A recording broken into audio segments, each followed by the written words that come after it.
Hello everyone, welcome back to our channel. Today we have a special tutorial that has been requested by many of our students, and we are thrilled to tell you that we are taking it a step further with the assistance of ChatGPT. First of all, I want to say a big thank you to all of you who have reached out and asked for this tutorial. Your feedback and requests are very valuable to us. In this video tutorial, we are going to convert the TCL script of example 7 to Python script. Example 7 is about performing pushover analysis of a 3D RC frame. In this tutorial, we will cover both monotonic and cyclic pushover. We will go through each part of the pushover analysis and explain all the key concepts and steps involved in detail. In our future tutorials, we will convert the TCL scripts of remaining OpenSees examples to Python scripts. Our aim is to make this tutorial as user-friendly as possible. So if you have any questions or if there is anything specific that you'd like to know about OpenSees, please feel free to ask in the comment section below. Without a further ado, let's dive into the conversion of TCL script of example 7 with the assistance of ChatGPT. This is example 7. So this is the frame. These are the sections of columns and beams and girders. These are the input files of TCL for RC concrete section. I downloaded them and kept in my local directory. So these are them. It looks like this. So first they have defined all the units that are being used in this tutorial. These are the material properties. So here they defined shear modulus, concrete strength properties and steel strength properties. In this tutorial, they have used concrete 02 for modeling this confined and unconfined concrete and steel 02 for modeling the steel reinforcement. The IDs they have used for core concrete and cover concrete are 1 and 2, and for steel it is used 3.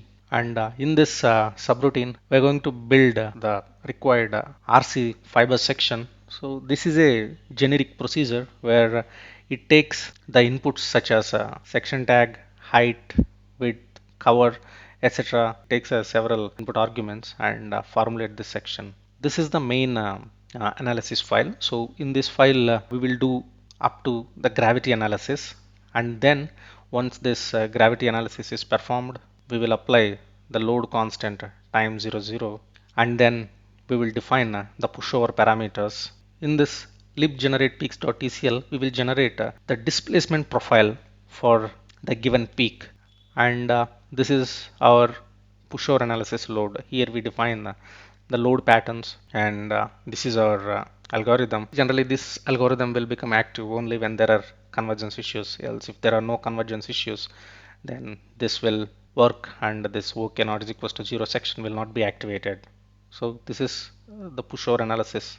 We're going to convert all this TCL routines into equivalent Python scripts, and we expect whatever the results that TCL is generating through its recorders, means these things. Through these recorders, whatever the results that TCL is generating, we expect the same results that Python should also generate. Few parameters of this TCL, this display code, we are not going to use this display objects. We are not going to convert this display code into Python. In Python, we have other sophisticated libraries such as OpenSees visualization and VFO visualization for OpenSees. We have such kind of sophisticated libraries for plotting, and we are going to use them in Python. So I am just commenting out these things in TCL. So we are not going to convert these things. In similarly, in cyclic pushover analysis also, I commented out these two graphic functions. These are all the equivalent Python routines I have written to convert the TCL code to Python code. Let's go through each routine in detail. So on the left, you see this TCL version of this libunits. On the right, you see this Python version of this libunits. If you look at here, this is how we define in TCL. We define each variable using a set command, set inch 1.0, set kip 1.0, set second 1.0, like that. So if you have to define an expression, we define it like this: set KSI EXPR, and then to call any variable, we have to use a dollar symbol before it, and this is a exponential operator, so this squares the inch. So this is how we define this TCL parameters, and In Python, we do not use any set or expr commands. We just directly define like this. So inch, keep, second. So like that. This is how we define strings. And for doing some mathematical operations such as sine inverse, etc., to get the value of pi, we are using this math library of Python. So I installed it and I just imported that math library into this routine. Next is the materials RC file. So here they defined all the parameters required to initialize the uniaxial materials concrete 02 and steel 02. So these materials require concrete compressive strength, strain, ultimate stress, strain at the ultimate stress, and some lambda value, FTC, and ETS, the tensile properties of concrete. We have to define these properties, and these properties are defined here. If you look at here, this is how we define a uniaxial material in OpenSees Tcl version. First, we specify this uniaxial material command given a space. Then we specify this concrete 02, and then we specify the remaining properties one by one. Whereas if you look at the Python version, so here also I defined all the properties, whatever the properties that are defined in the TCL, I just defined them like this in Python.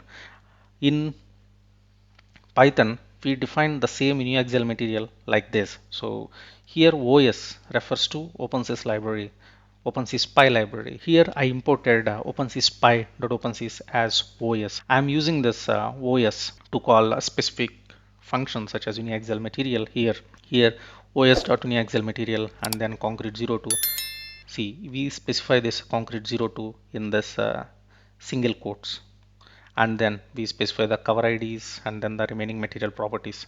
Similarly, we define the uniaxial material steel 02 also like this. Next is the RC section. Here on the left side the TCL definition, on the right side we have this Python definition. So if you look at here, I just simply converted whatever there on the TCL to Python just like this, and these are the function arguments, and in TCL these are the procedure arguments. There's a difference in terms of syntaxes for TCL and Python. Apart from that, there won't be any difference. Both TCL and Python files have same functionality. Here, this is the fiber section definition. Here, fiber section is defined in the form of a list using this OSV fiber section list to commands. So what this command basically does is it takes the section in the form of a list and converts it into the actual fiber section which is compatible with OpenSees. So this is a little bit easier to define. Here I have given this the variable zj as 1e power minus 10 because if you look at the original input file as downloaded from the website, there is no definition of GJ, but maybe at the time this example was created, that GJ is a optional variable. It is still reported as an optional variable in the OpenSees help doc. If you look at here, this GJ is a optional argument, but now in the current version, if I remove this GJ, it won't work actually. If you define a 3D section, this GJ is a compulsory argument. So just for time being, I have given it as 0. And then using this plot fiber section command, I'm plotting the fiber sections, means how it actually looks. You can visualize the fiber section, the number of fibers in the core, concrete sections, and the reinforcement layers, how they are arranged. So you can visualize all of them using this plot fiber section command of this OpenSees visualization library, this OPSVis. Next is our main model file. So this model file is defined up to the gravity analysis. So on the left it is the TCL file, on the right it is the Python file. On the left, in the TCL version, the model file is defined only up to gravity analysis, but I have defined completely all the cyclic and gravity analysis in one file. Here this node command of this OpenSees TCL version is defined it in this way: os.node and followed by the coordinates of the node. Here we calculate the center coordinates of the diaphragm, and here we define the nodes on the diaphragm, and then here we actually define the diaphragm definition using OpenSees rigid diaphragm command. And here we are applying boundary condition, means we are selecting all the nodes at y is equals to 0, 0 location, and on all that nodes we are restraining all the translational dy and one rotational dy about y-axis. And similarly we define all the column section properties. So these I have just copied from this TCL input file, and here we define this build reinforced concrete section. So the first one is for column, this is for column, and this is for beam, and this is for girder. Here if you look at this image, so we are calling this as a column, and the members along this dimension as beams and the members along this dimension as girders.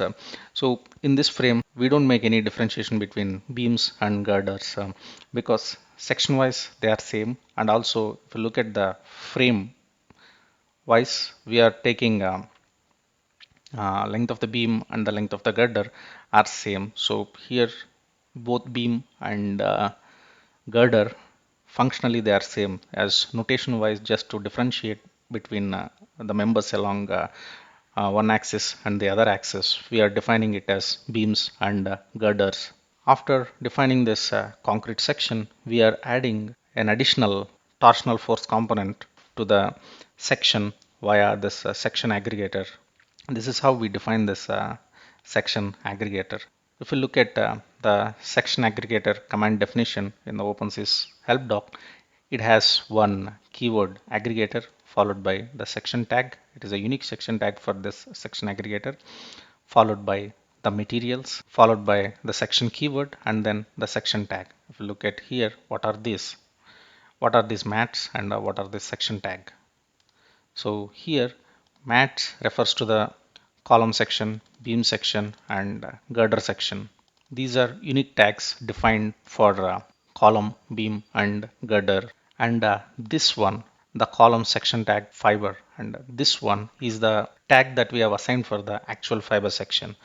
And the new section tag, we have created one section tag called section torsion, and for this tag we have assigned an elastic material with a big shear modulus. Next, we are evaluating some properties to evaluate the total loads acting on each beams. So this is the total self weight of the column, and this is the total self weight of the beam, and this is the total self weight of the girder. Next is the geometric transfer. So if you look at the diagram, this is the section for column, this is the section for beam, and this is the section for girder. So this section is symmetric section. It doesn't change in y and z directions. But if you look at this section, beam section, it is an unsymmetrical section. It has lower width along z direction, but a higher depth along y direction. If you are going to assign this to a beam or a girder section, we have to make sure that the beams are properly oriented, which means the depth of this beam is perpendicular to the beam axis. We have to define it like that, and we will achieve this by using this geometric transfer command. And we are defining this as our vxg vectors for geometric transformation. And these are the element definitions for each frames. So we are using this nonlinear beam column element as defined in the TCL version, and these are the unique tags that we are giving for each element, and these are the tags for the nodes that are connecting this element, and these are the number of integration points np is equals to 5, and this is the column section tag that we have just defined using this section aggregator, and this is the geometric transfer command. So we will define in this way, and then here we define the beam section, and here we define the girder sections between frames 1 and 2. With that, we have built our model. Next, we have to quantify and apply the gravity loads that are acting in the negative y direction. And here we calculate this slab weight and dead load acting on the beams, dead loads acting on the girders.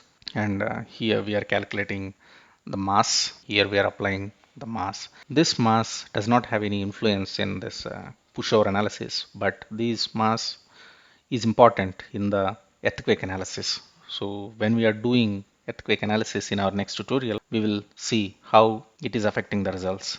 And here we are calculating the total lateral load that is acting on each frame, namely F2, F3 and F4. So for gravity analysis, we are not going to use these forces, but after gravity analysis, we will do a pushover analysis. For this, we will apply this F2, F3 and F4 as the lateral loads acting on the frame.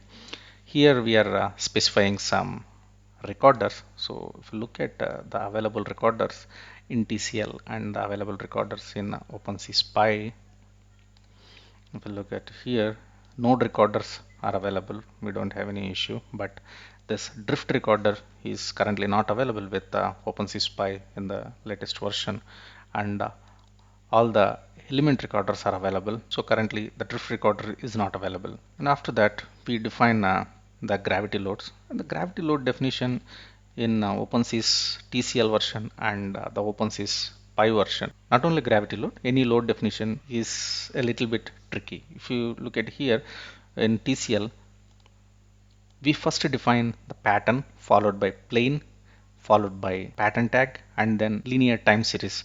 We define all these things in one line. But in Python, we are going to define it in a different way. First, we define the TS tag, the time series tag, and then we define this pattern tag. So I'm just defining these two tags. First, you have to define a time series, linear time series, and then you have to assign this time series to a pattern that is defined using pattern command, a plain pattern command. After defining this pattern command, whatever the loads that you define, whether they are normal loads or element loads, whatever the loads that you are defined after the definition of pattern command, they all will be assigned to this pattern tag. For example, I have created one pattern for gravity analysis. Similarly, I have created another pattern for pushover analysis. For example, if you do not define this pattern tag for pushover uh, and then define this loads, these loads will be attached to the pattern that is defined before. The same is mentioned in our help doc as well. So if you look at here, the commands below to generate all the loads and SP constraints will be included in the last called pattern command. So that is why whatever the loads that you want to assign to a particular pattern, you have to define those loads after defining the pattern. Next, after defining this pattern commands, we are going to define some element loads on each beam and girder in this way using os.ele load. Next, we are setting up some analysis settings, like we are going to use plane constraints and we are going to use RCM number, band general for system, and energy increment for convergence testing, and then Newton algorithm. After that, we specify n steps, and we are using load control integrator for performing this analysis. That's it. If you do this, this is a tag. It's generally in OpenSys language we give OK for knowing the analysis status, but for clarity I have just defined as gravity analysis status. And once the gravity analysis is completed, it will return the status based on the gravity analysis status key. So whether the analysis is successful or not, it will return and print a message. So after the gravity analysis is done, we are going to set this load constant time 00, and then I'm just reducing the tolerance a little. Here I used this 10 to the power of minus 8, and here we are using this 10 to the power of minus 6. I did this because the same was done in this original example. Next is the cyclic load definition and analysis. So at first we call this source lib generate peaks in TCL. This procedure generates the load steps for this peak. So for example, here you have given a peak of 0.005. So basically the load starts from 0 and it reaches to a maximum value of 0.005, and in between this 0 and this peak we divide this load path into several steps, and that we will be doing in this lib generate peaks. So let's take a look at this, how this lib generate peaks is defined. So this is how it is defined. This lib generate peaks procedure is written in a very general manner. So it is applicable for push, and it is applicable for Half, it means monotonic analysis, and it is applicable for full cyclic analysis. When you say push, it reaches the structure. It will do a monotonic pushover analysis, means it starts at 0 and reaches a peak. When you specify a half, it starts at 0 and reaches a peak, and then it reaches back to 0. If you specify a full, it means a full cycle. It means first it starts from 0, reaches a peak, and then it reaches a 0, and then it reaches a negative peak, and then again it will stop at 0. So these are the three pushover analysis types that we generate in this libgeneratepeaks.tcl, and this is written in this manner. So this particular procedure returns the series of steps you require to achieve a particular displacement peak, and the same we define it in a Python code as well. Here also we define all the push, half, and full cycle types, and here I'm specifying some disp as 0, id step as 00. Just I'm initializing few parameters. After that I'm doing this logic to evaluate this the total number of steps we require and their values to reach the peak for this particular increment, and this we are passing to this as a argument. So if you do not pass any argument, it will take a default value of 0.01. If you look at here, we define the default arguments like this in Python. If you look at here, we define the default argument in TCL like this. After defining this generate peaks function, we define this load for cyclic pushover analysis. So here I am defining a tag of with number 200 for this pushover, and then I am applying the loads F2, F3, F4 on these particular nodes in the X direction, translational X direction. And after that I am setting some analysis properties. So these I just directly copied from the TCL file, these things, but in TCL they are written in a different syntax. In Python we write them in a different syntax. This is how we are writing in Python. And after defining this analysis settings, we are doing a cyclic pushover analysis in this way. So first we run a loop for each peak. Here we have defined 5 peaks, so we will run the pushover analysis for each of these 5 peaks. So like this for dmax, so it takes each peak and run this for loop, and again it takes the second peak, it runs this for loop. Likewise it continues until we reach the 5th peak. So for each peak we generate a vector of displacement increments from this generate peaks, and we set up some displacement increment pattern, and we are specifying this displacement control integrator, and we are applying this displacement control integrator at this particular node and in this particular DOF direction, and we are setting up increment as d anchor, which is equals to d1 minus d0, and then we are setting up the static analysis setting, and then we are doing the analysis. If this particular analysis is successful, then we will get OK is equals to 0. If this particular analysis is failed, we will get some negative value, OK is equals to -1 or -2, like that. So if this particular analysis fails, that means it returns a negative value. We are going to rerun this analysis using a different set of algorithms. So as a first trial we are doing with the norm-dispinker and Newton algorithm, and then if it fails, then we are trying out Broyden algorithm, and then if it fails, we are trying out this Newton with line search. And if this 3 algorithms or test combinations also could not produce a successful analysis, then we call it a failure. So we say the problem incomplete with the displacement at a particular node. After that, if the analysis is successful, we will print out the displacement information at a particular node, and we state that the analysis is done. That's it.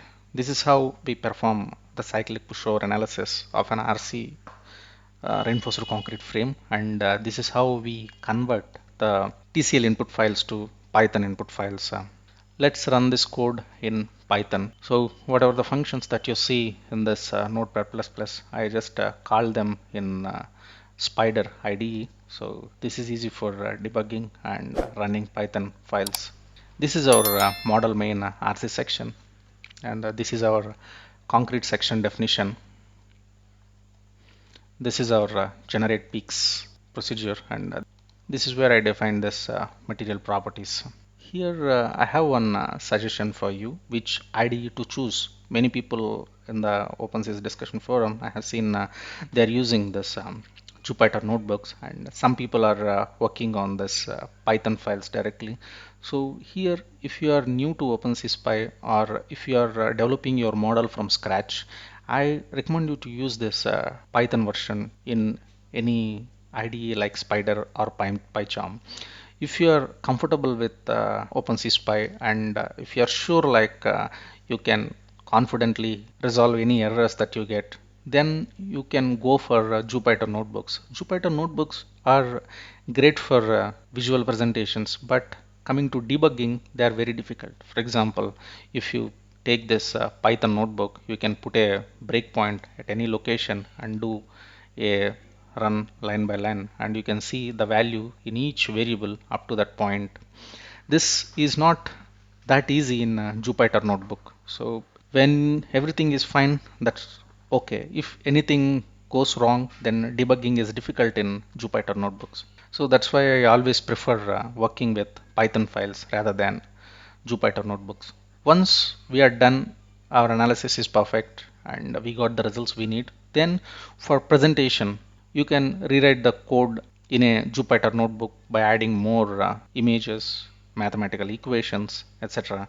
And you can generate a visually appealing notebook in Jupyter.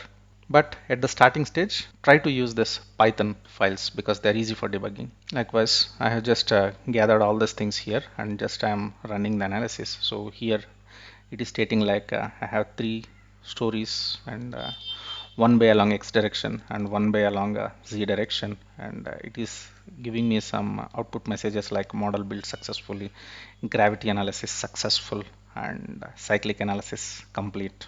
Along with that, I have created some plots to visualize. So first is this visualization of this actual frame, how it looks like. So this is our frame. It looks like this. It has two bays along x and z direction, and along height we have three stories, one, two, three.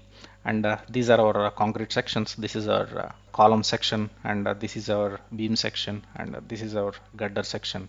I achieved this kind of section diagrams using this plot fiber section. This is a function, as I described before. This is a function of OPSWIS library, and you can just give the properties of fiber section in the form of a list to this plot fiber section. It will plot a beautiful graph like this, and followed by I have just plotted the pushover cyclic pushover analysis curve for this frame. This is obtained from Python, and here in this plot I have gathered both the TCL version results and the Python version results and plotted one over them. So if you look at here, both Python and TCL results are matching well. So here we don't see any issue, and this migration is successful. In the process of this migrating TCL file to Python file, I used ChatGPT extensively for various purposes getting answers to my questions and getting some example code snippets in Python. For example, if you run this program now, it created a pictures like this. If you look at here, the resolution is not that good. So we have to improve this resolution to some high quality picture. So this command was suggested by ChatGPT plt rc params. So I just wrote how to get a high quality picture from matplotlib.pyplot library in Spider Python. So if you look at here, matplotlib has a command rc params, so where you can actually specify the DPI.